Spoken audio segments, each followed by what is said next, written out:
നീ ആ ബിന്ദുവിന്റെ ചെക്കനല്ലേ? അതെ. ഓ അതെ. പിന്നെ ദേവേച്ചി ഒരു ടേണിംഗ് പോയിന്റ് ഉണ്ടാക്കാനും സമ്മതിക്കില്ല. ഏതോ പെണ്ണിനെ കൊണ്ട് വന്നാന്ന് അത് കണ്ടുവാ. മോനെ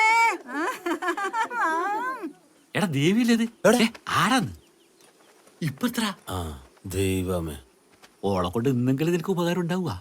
ഇത് മുടക്കാൻ പറഞ്ഞിരുന്നെങ്കിൽ ഈ സമയം കൊണ്ട് കല്യാണം കഴിപ്പിച്ചനെ. ഇത് ഓളോട് എന്താ കൊനഷ്ട് പറയുന്നതാണ്, അതുകൊണ്ട് നമുക്ക് കാര്യമില്ലല്ലോ.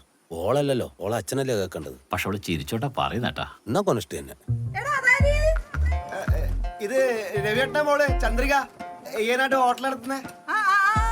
തീരെ ചെറുപ്പത്തിനോളെ ഞാൻ കണ്ടിട്ടുണ്ട്. അതെയാ? നിങ്ങെന്താ രണ്ടാളൂടെ ഷൂട്ടിങ്ങിനേറ്റ വന്നതാ? നോ ആന്റി, നമ്മളെ വെഡിങ് ആണ്. എന്റെ ഭൂമാല പോതി ഞാൻ കേൾക്കുന്ന ബെറ്റിങ്ങാ. എടാ മൂക്കളെ മാറാത്ത നിനക്കെന്താ ബെറ്റിങ്?